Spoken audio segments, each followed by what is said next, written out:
আমার ভাইরাল একটা মাছের ভিডিওতে দু চারজন একই প্রশ্ন করেছে যে কী এমন কাজ আমি সারাদিনে করি যে বাজারে যেতে টাইম পাই না, এত মাছ কিনে এনে আমি কতদিন বসে বসে খাবো। তো আজকেই দেখো আমি কি কি করি সারাদিন। সকালবেলায় উঠে চাটা বসিয়েছি, এমন সময় ম্যাক্স আমার বমি করে দিয়েছে, কারণ পিঙ্কি রানী উপরে চলে এসেছিল। তো ম্যাক্সের বমি তো পরিষ্কার করতে গেলাম আমি, আর গুগলকে বললাম গুগল চাটা তুই নামা। তো চায়ের সাথে মুচমুচে রাস্ক বিস্কুট দিয়ে খেলাম। আর পাড়াতেই দেখলাম চলে এসছে সবজিওয়ালা, তো দুটো কলমি শাক নিয়ে নিলাম সেখান থেকে। আমার এই দুটো শাকই ভালো লাগে খেতে, সেটা হলো কলমি শাক আর পুঁই শাক।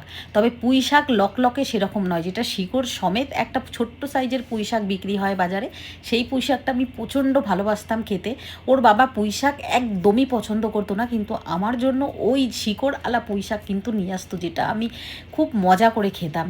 তো তারপরে আজকে আমার রান্না খুব বেশি একটা নেই, কারণ আজকে আমি একটুখানি ঝুলকালি ঝাড়বো। আজকে ভেবেছি একদম সমস্ত কাজ সেরে নিয়ে আজকে আমি পুরো ঘরে এত ঝুল পড়ছে মাকড়সাতে, যেগুলো একদমই ভালো না ঘরে এত মাকড়সার জাল হওয়া। এমনিতেই টাকা পয়সা সমস্ত কিছু আটকে যাচ্ছে, কাজে একটু বাধা আসছে, সেই জন্য আমি ভাবলাম ঘরটাকে একদম সুন্দর করে পরিষ্কার পরিচ্ছন্ন করব।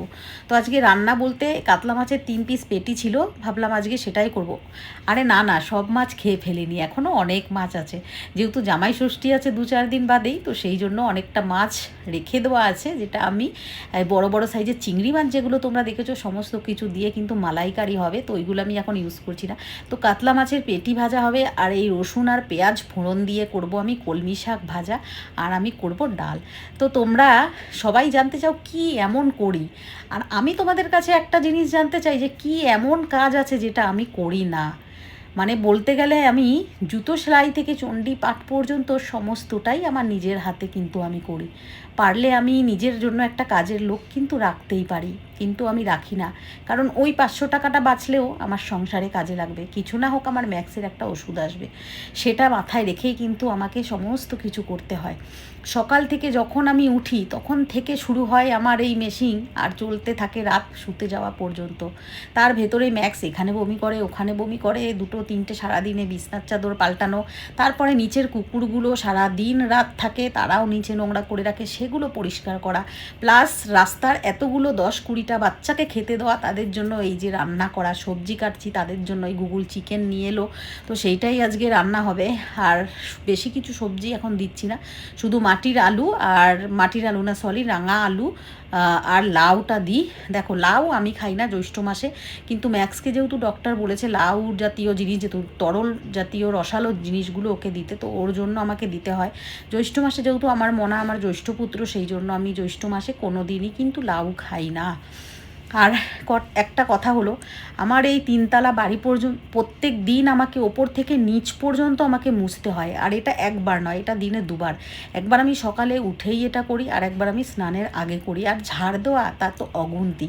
তারপরে বাজারে যাওয়া, সবজি বাজার করা, আর আমার বাড়ি থেকে আমার এখানে বাজার অনেকটা দূর, আমাকে টোটো করেই যেতে হয়, আবার মাল নিয়ে টোটো করেই আসতে হয়, কারণ সবসময় তো মনা আমাকে নিয়ে যেতে পারে না। তো সমস্তটাই আমাকে নিজে করতে হয় নিজের হাতে, তাই জন্য চেষ্টা করি আমি বেশি করে বাজার করে আনার, যাতে আমাকে ঘন ঘন বাজারে না যায়। এমনকি আমাদের এই রানীগঞ্জে আমার বাড়ির কাছাকাছি কোনো মিষ্টির দোকান শুদ্ধ নেই, সেটার জন্য আমাকে স্টেশনে বা বাজারে যেতে হবে। যদি আচমকা কোনো গেস্ট চলে আসে তাহলে তাদের একটু জল মিষ্টি দেওয়ার মতনও অবস্থা থাকে না, এতটাই দূরে। এরপরে দেখো আমি আর কি করি, এই যে বেসিন যেইটাতে জল ড্রেনের সঙ্গে বেরিয়ে যায়, সেইখানে আমার এখানে বেসিনের মুখ হয়ে গেছে জাম। আজ 1 সপ্তাহ ধরে এইভাবেই বালতি ভরে ভরে আমাকে জল ফেলতে হচ্ছে, তাহলে বোঝো কত সমস্যা। তার ভেতরে টুকিটাকি জিনিস তো অর্ডার দিতেই আছি, তো ডেলিভারি বয় তো এসেই যাচ্ছে কেউ না কেউ, তারপরে নিচে আমাদের ছেলেগুলো কাজ করছে। তো সেই রকম এমন একটা কাজ নেই যে আমি করি না, পুরো ব্যাপারটাই কিন্তু আমার নিজের হাতেই আমাকে নিজেই করতে হয়, আমি কারোর কাজ আমার পছন্দ হয় না।